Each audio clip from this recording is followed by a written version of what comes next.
ISNA আশারা শাহরা, 12 মাস। তাহলে আল্লাহর এই কিতাবে আমরা মাসের সংখ্যা কতটা পাইলাম? আমার কথাটা আপনারা বুঝতে পারছেন না? মাসের সংখ্যা কতটা পাইলাম? 12টা।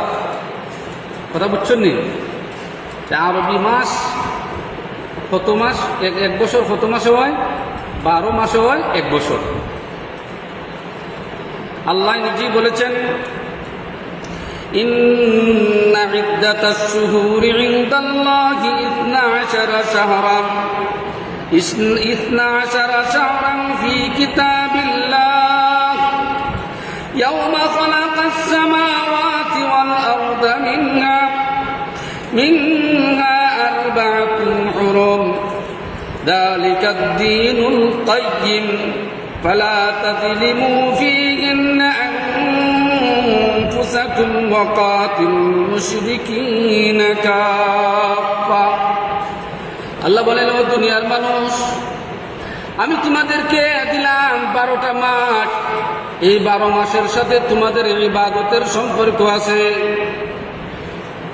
এই 12টা মাসের মধ্যে, এই 12টা মাস দিয়ে আমি আল্লাহ রাব্বুল আলামিন তোমাদেরকে ইবাদতের একটা সিস্টেম বাতাইয়া দিলাম।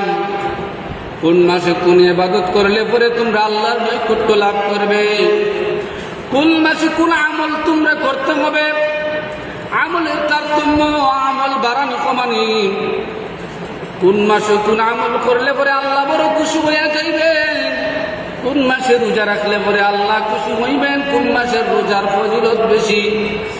এই অবস্থাটা আল্লাহ রাব্বুল আলামিন আরবি মাসের সাথে আল্লাহ মিলাইয়া দিয়েছেন।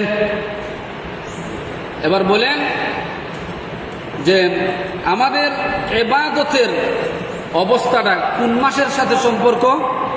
আরবি মাসের সাথে না বাংলা মাসের সাথে না ইংরেজি মাসের সাথে? কথা বুঝতে পারছেন না? আমাদের যে ইবাদত, যে আল্লাহর ইবাদত বন্দেগী যে আমরা করব, কোন মাস অনুযায়ী? ইংরেজি মাস অনুযায়ী। মসজিদ সাহেব বলো না, কোন মাস অনুযায়ী? আরবি মাস অনুযায়ী।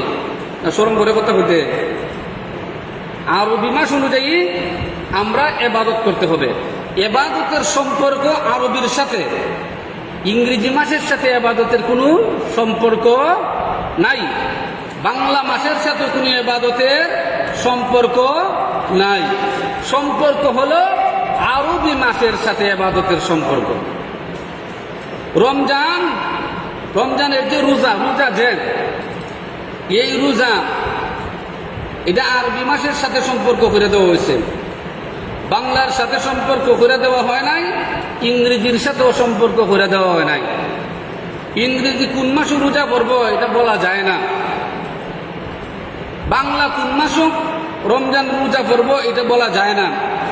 শাবান মাসের 14 তারিখ দিবাগত রাত্রে সেহরি খাইয়া 15 তারিখ যে রোজাটা রাখা হইব, নিসফুম মিন শাবান, এটা কোনো ইংরেজি মাসের সাথে সম্পর্ক নাই, বাংলা মাসের সাথে কোনো ধরনের সম্পর্ক নাই। মেয়ারাজের অবস্থাটা বাংলা মাসের সাথে কোনো সম্পর্ক নাই, ইংরেজি মাসের সাথে কোনো ধরনের সম্পর্ক না আছে। ঈদুল ফিতরও কোনো বাংলা মাসের সাথে সম্পর্ক নাই, ইংরেজি মাসের সাথেও তার কোনো ধরনের সম্পর্ক নাই। আর ঈদুল আজহা, এই যে আমরা ঈদ পালন করলাম কিছুদিন আগে, সেই ঈদটাও কোনো বাংলা মাসের সাথে আমরা মিলাইয়া করছি না, ইংরেজি মাসের সাথেও আমরা মিলাইয়া করছি না। আমরা আরবি মাস অনুযায়ী আমরা ঈদুল আজহা উদযাপন করছি, ঠিক না বেটি? হজ করা, উমরা করা, এটা প্রত্যেকটা ইবাদতই আরবি মাসের সাথে সংশ্লিষ্ট, বাংলার সাথে এদের কোনো সম্পর্ক নাই, ইংরেজির সাথে কোনো ধরনের সম্পর্ক নাই। যে বুঝি ইংরেজি মাসের অমুক তারিখ ঈদুল আজহা, অমুক মাসের অমুক তারিখ ঈদুল আজহা, অমুক মাসের অমুক তারিখ হলো ঈদুল ফিতর, জি না।